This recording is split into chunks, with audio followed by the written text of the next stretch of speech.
Welcome, friends, to the First Unitarian Society. I am Kelly Asbruth Jackson, one of the ministers here. My colleague Kelly Crocker and I are joined today by Drew Collins, Linda Warren, Heather Thorpe, and Daniel Carnes. Here in this community, we gather to grow our souls, connect with one another, and embody our UU values in our lives, our community, and our world. We want to remind you to keep your mask on at all times and ask that you do not sing during the hymns. Please feel free to hum along.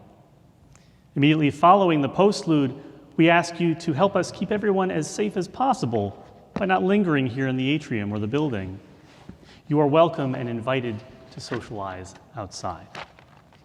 I invite you now to take a few deep breaths and to be present here together, to bring ourselves fully into this time we share in a spirit of deep gratitude for the gifts of this community.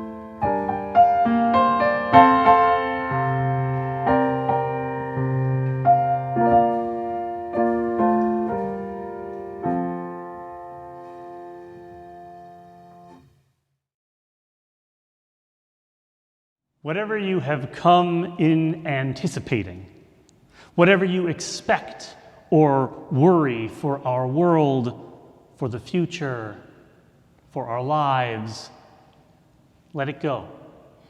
Make space in your heart to be surprised. Make room in your soul for a new story to take shape. Let astonishment be possible at this life that remains a miracle. Imagine here the bursting of joy.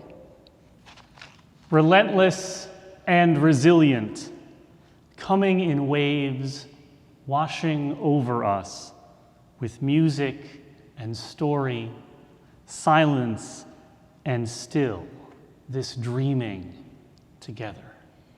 Being hope for each other and courage to believe in this new day dawning for us all. Come, let us worship together.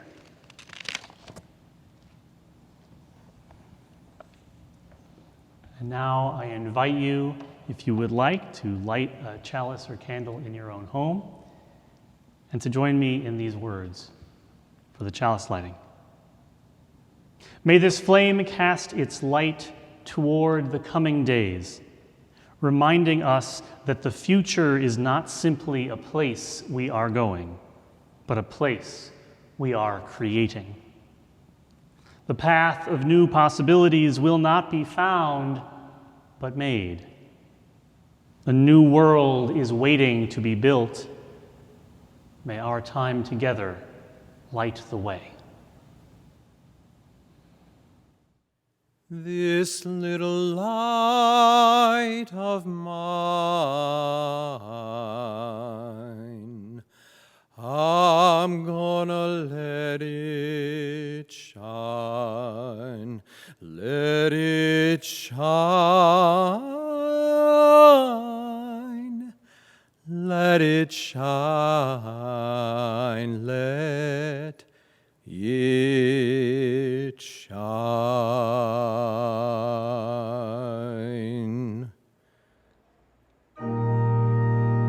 Our opening hymn is 298, Wake Now My Senses.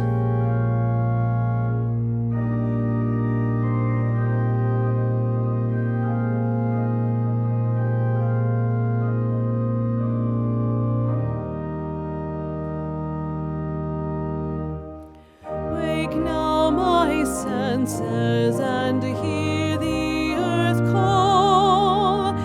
Feel the deep power of being.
Before we start our story today of Rosie Revere, I have a question for all of you, grown-ups too.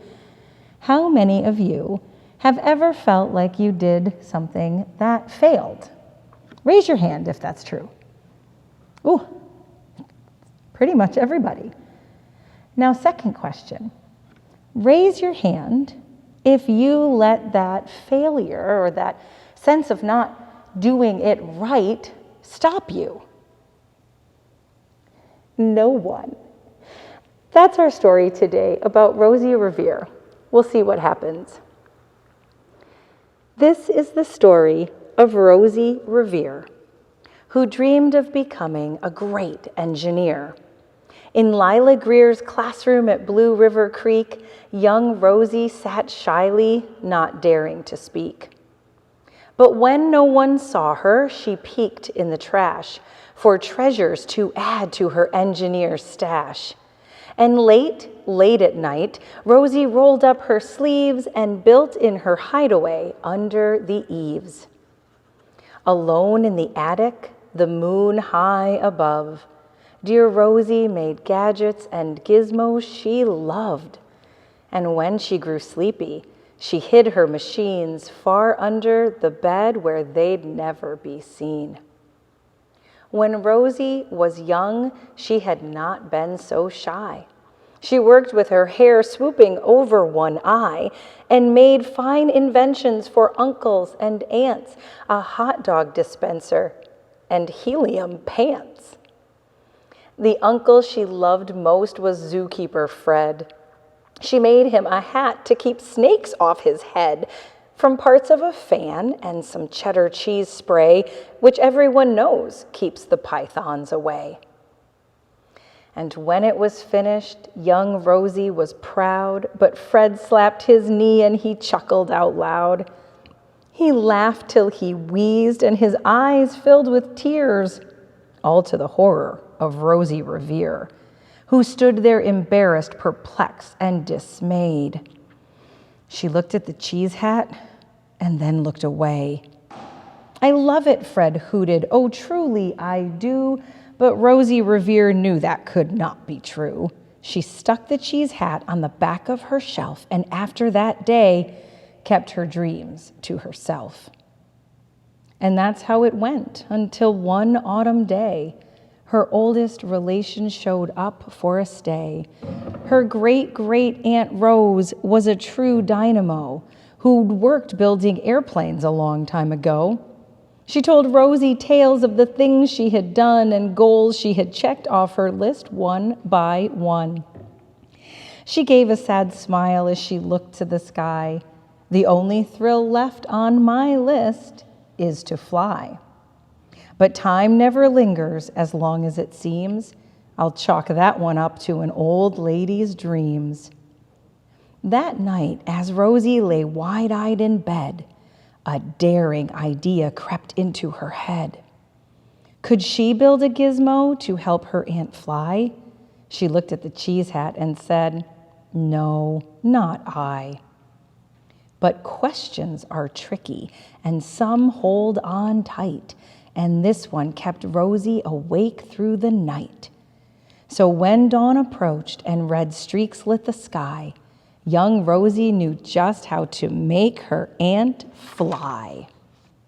She worked and she worked till the day was half gone, then hauled her cheese copter out onto the lawn to give her invention a test just to see the ridiculous flop it might turn out to be. Strapped into the cockpit, she flipped on the switch. The hella cheese copter sputtered and twitched. It floated a moment and whirled round and round, then froze for a heartbeat and crashed to the ground. Then Rosie heard laughter and turned round to see her great aunt was laughing and slapping her knee. She laughed till she wheezed and her eyes filled with tears, all to the horror of Rosie Revere, who thought, "Oh no, never, not ever again will I try to build something to sputter or spin or build with a lever, a switch, or a gear, and never will I be a great engineer." She turned round to leave, but then Great-Great-Aunt Rose grabbed hold of young Rosie and pulled her in close and hugged her and kissed her and started to cry. "You did it! Hooray! It's the perfect first try. This great flop is over. It's time for the next." Young Rosie was baffled, embarrassed, perplexed. "I failed," said dear Rosie. "It's just made of trash." "Didn't you see it? The cheese copter crashed." "Yes," said her great aunt, "it crashed. That is true. But first it did just what it needed to do. Before it crashed, Rosie, before that, it flew." Your brilliant first flop was a raging success. Come on, let's get busy and on to the next. She handed a notebook to Rosie Revere, who smiled at her aunt as it all became clear. Life might have its failures, but this was not it. The only true failure can come if you quit. They worked till the sun sneaked away to its bed. Aunt Rose tied her headscarf around Rosie's head and sent her to sleep with a smile ear to ear to dream the bold dreams of a great engineer. Now at Blue River Creek, all the kids in grade 2 build gizmos and gadgets and doohickeys too. With each perfect failure, they all stand and cheer, but none quite as proudly as Rosie Revere.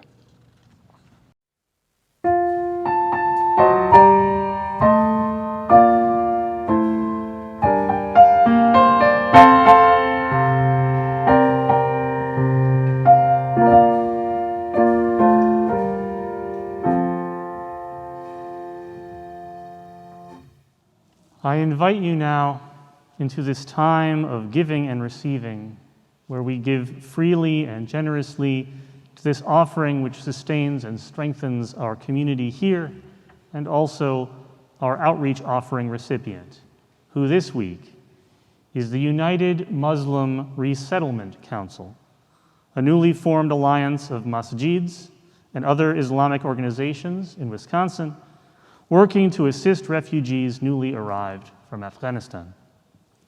These folks, whose lives were under threat in their home nation, largely because of their support for the United States over the past 20 years, and for their personal commitment to democracy and the rights of women. Over the past month, many of you have reached out looking for ways to help our newly arrived neighbors, and the United Muslim Resettlement Council is one of the regional organizations now working to provide direct, culturally sensitive assistance to folks now facing a profoundly uncertain future. There are multiple ways to share your gifts today.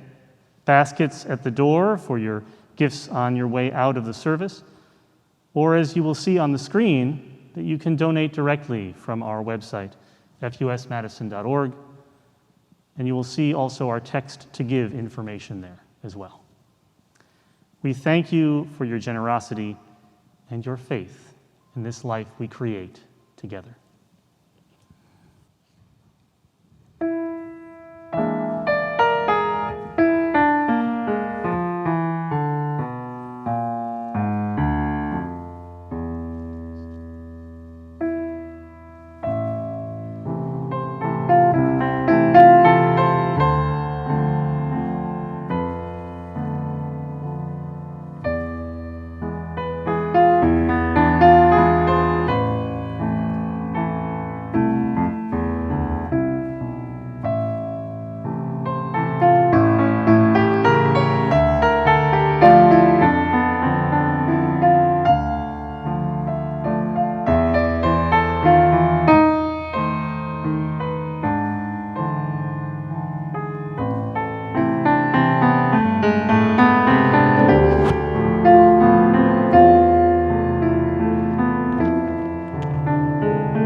For over 20 years now, my mother has been writing letters to a dear friend, written on plain old notebook paper or fancy stationery that contains notes in the margins such as, "Isn't this one beautiful?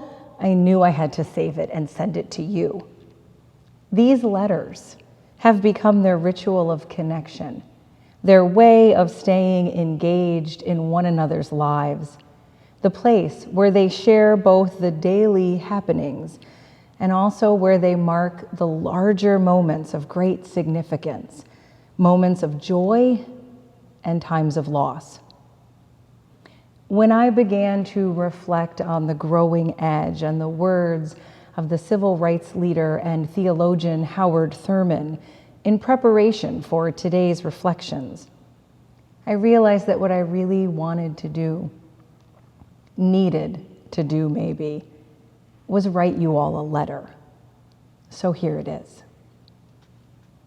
Dear friends, in these days of so much ambiguity and unknowing, when we find ourselves caught between the hope of returning to one another and to pieces of life that we have missed and the uncertainty of what is to come, I keep thinking about Howard Thurman's concept of the growing edge.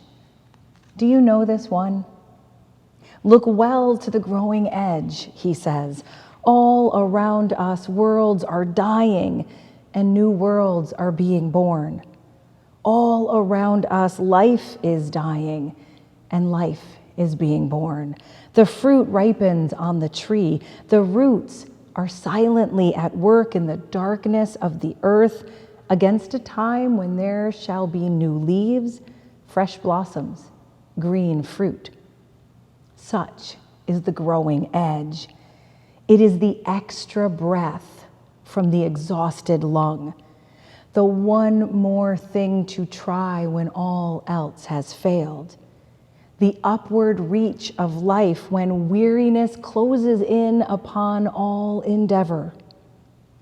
This is the basis of hope in moments of despair, the incentive to carry on, the source of confidence when worlds crash and dreams whiten into ash.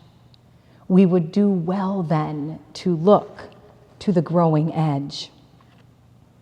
It seems to me that most of our days, especially these days, are lived on the growing edge, in this place that is an endless dance of shadow and light, hope and grief. When we are on the growing edge, the veil of normal life is lifted many times against our will, and we need to cobble together a new life from the pieces. I have been watching over the past few months, and what I see is you living on the growing edge, and I see how your heart is being shaped in the process. This growing edge is causing you to question your decisions, your next steps, and this makes sense because growing edges are places that frighten us. Times when we take risks, when we question whether or not we are enough to do this hard thing.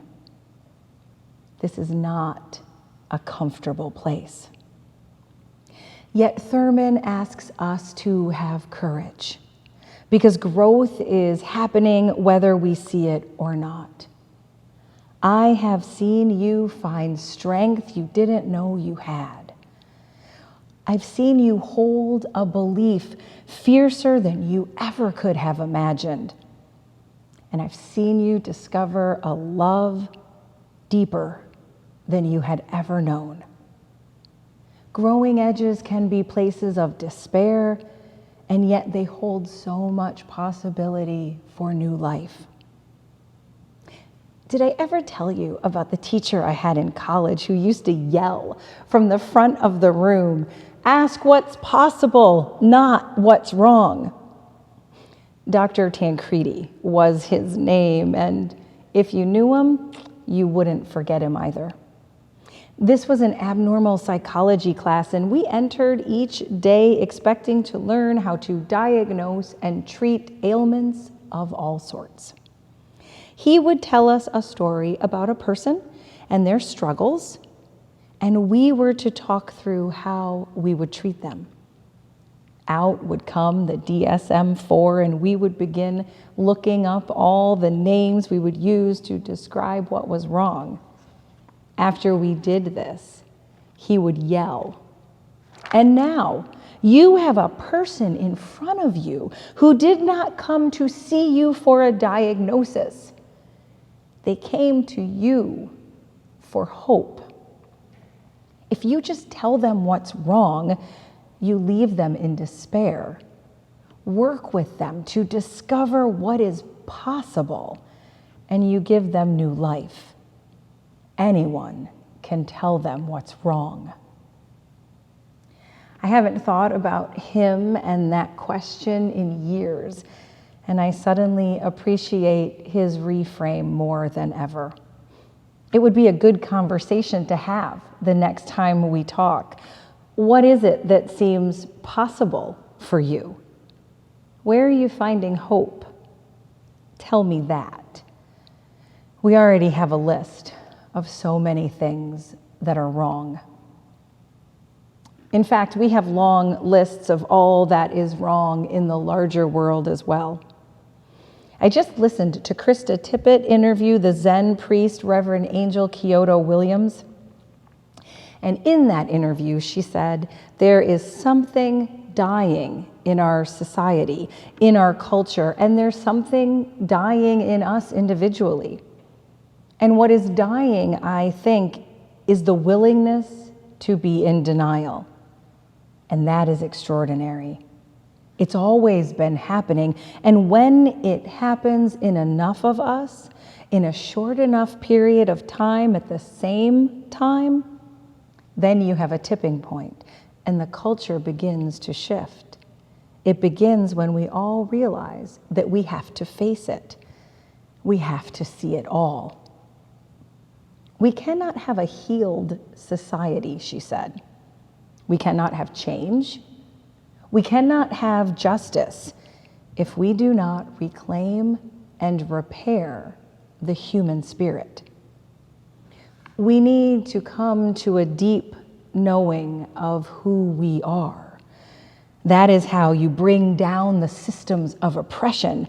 Those systems can't survive if enough of us set about the work of reclaiming the human spirit, because in that work, we would reclaim the sense of humanity for all people.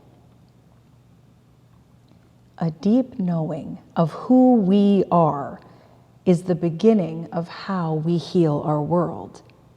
We can no longer live in denial. That's a bold statement, and it's one that's resonating for me today. I wonder how it sits with you. In some ways, that feels like an incredibly overwhelming concept, and I have no idea where to begin. And then I think about it a bit more, and I hear in my head one word: stay. Just stay.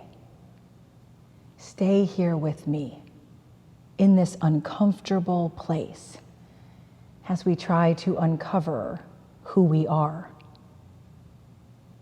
How many teachers have I heard over the years say that spiritual practice is all about learning how to stay, to stop trying to outrun suffering, to stop using all our faculties to simply avoid pain and discomfort at all costs, and instead to turn our hearts to seeing what is here, to seeing all of life in all its flawed abundance.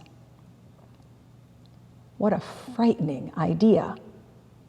Sitting with the pain, feeling it all. Who would want to do that?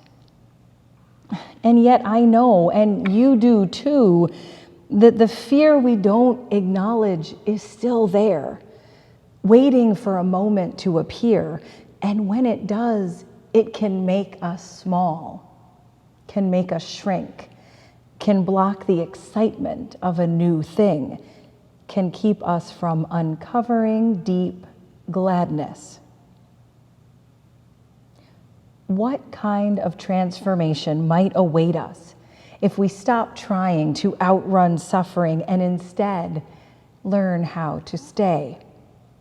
How would this open us up to embracing possibility, to seeing what can be, who we can be, when we risk opening ourselves to all that life brings our way? I know what you're thinking. Simple to say, hard to do. And you're right. This life is very complicated, and I never told you any of this would be easy. Now, you know it wouldn't be a letter from me if I didn't include a poem or two. I found this one the other day, and it seems to just fit this moment. It's by Lynn Unger, and it's called Breathe. Breathe, said the wind. How can I breathe at a time like this when the air is full of the smoke of burning forests and burning lives? Just breathe, the wind insisted. Easy for you to say if the weight of injustice is not wrapped around your throat, cutting off all air. I need you to breathe. I need you to breathe. Don't tell me to be calm when there are so many reasons to be angry, so much cause for despair. I didn't say to be calm, said the wind. I said to breathe. We're going to need a lot of air to make this hurricane together. My dear one, how do we feel the fear? See the pain, sense the hope here on this edge, and do what needs to be done anyway. I've been meaning to tell you this story I heard the other day from a colleague. She was adopted at a very young age and never knew her biological mother. A few years ago, she went in search of her mother and learned that she had passed away. In her search, she discovered someone who was her mother's friend in their school years, and they struck up a correspondence, writing each other letters. And in her last letter, the friend wrote, "Your mother struggled so much in her life. Her days were hard, and she tried to protect herself from the pain as best she could. I will always remember the way she held her body. Her body always curved around her heart.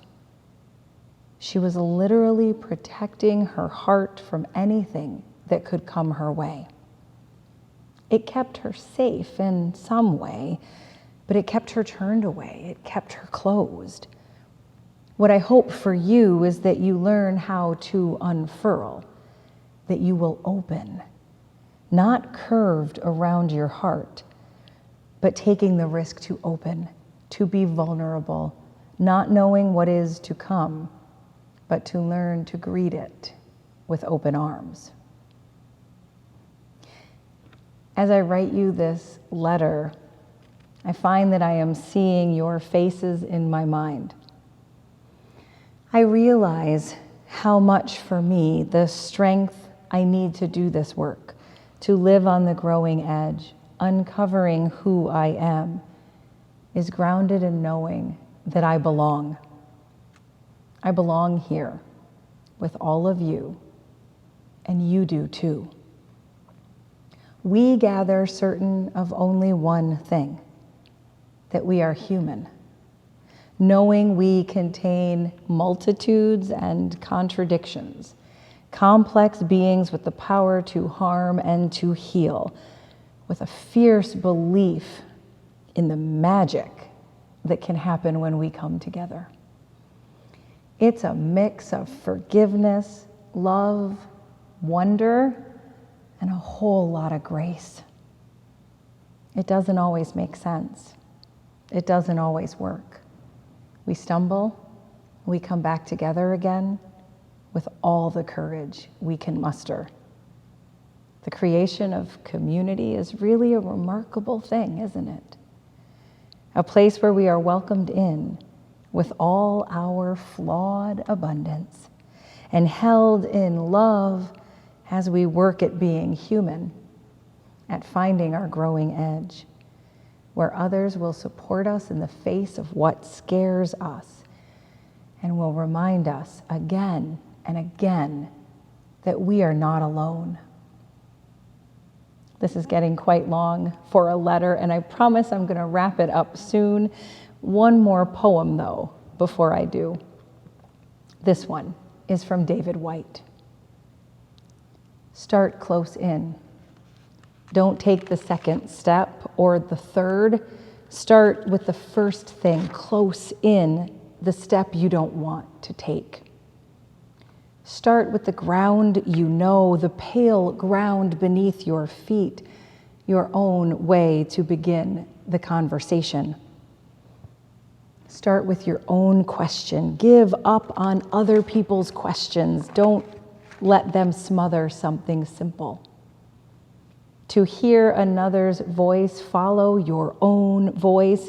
Wait until that voice becomes an intimate, private ear that can really listen to another.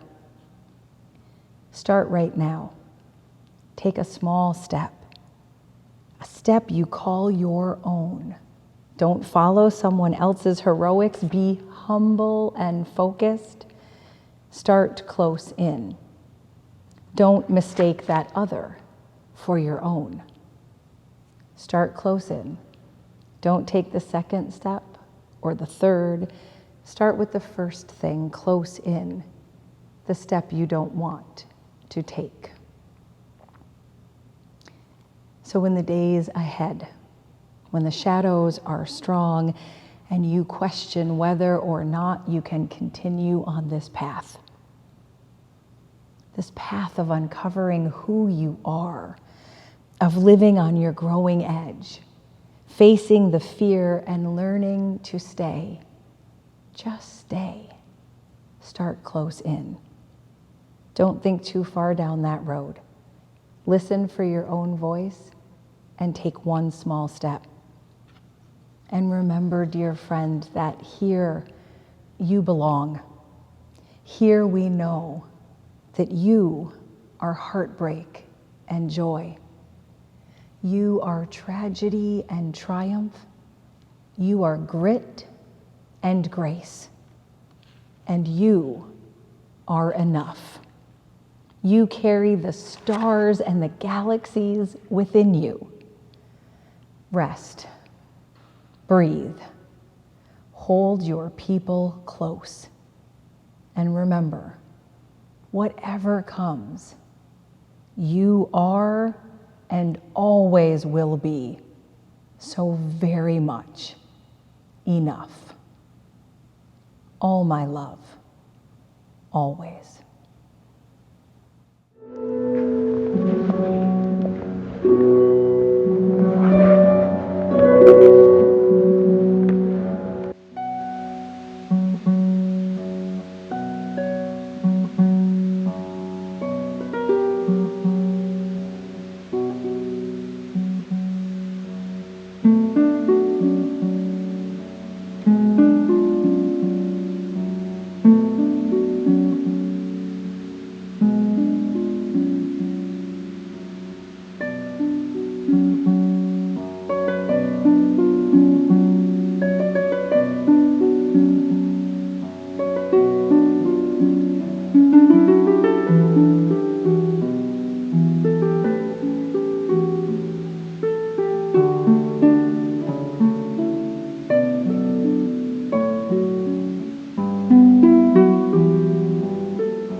Each week, we gather with hearts that are heavy with sorrow and hearts filled with joy. We share these here in community, knowing we are held in love. This week, we light a candle for Lisa West, who asks us to keep in mind her friend, an artist, an author, who is in the midst of a 2.5-month solitary confinement at Green Bay Correctional Institution. We light a candle of remembrance for Kelly and Mayor Lee Clifton, longtime members of this congregation. A celebration of both their lives will be held September 25th at 11 a.m. at Lake Farm Park. You may find more information about the service in the red floors. Ann Gillespie and family share the passing of their beloved dog, Mella. Always wagging her tail and the truest of friends, she filled their lives with love and companionship. She lived a good life, and they will miss her so. We light a candle for those among us and our friends and neighbors who observed Yom Kippur, the Jewish Day of Atonement, this past week. Likewise, we wish you a Chag Sameach as the festival of Sukkot begins tomorrow, the next celebration in this, the busiest season of the Jewish calendar. Finally, we light one last candle for all the joys and all the sorrows that live within the sanctuaries of our hearts. May they each be held gently in gratitude, in love, and in hope.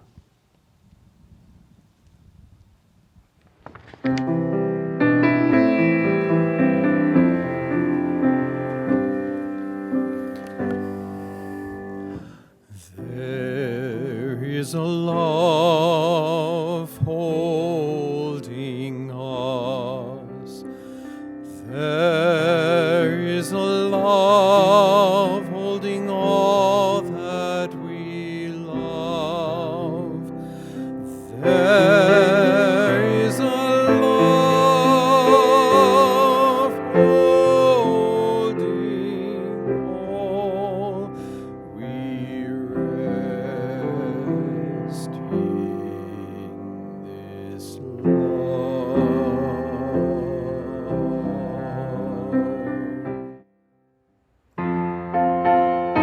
This is closing hymn number 1015, I Know I Can.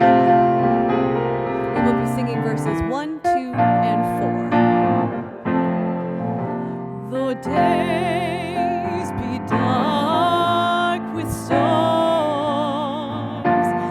and burdens weigh my heart.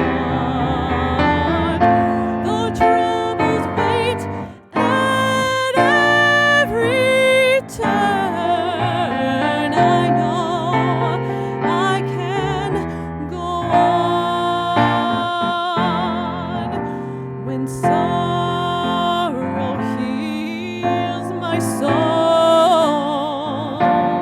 and burdens make me strong. Though troubles wait at every turn, I know I can go on. And though the journey's long, the destination is near. Though troubles wait at every turn, I know I can go on.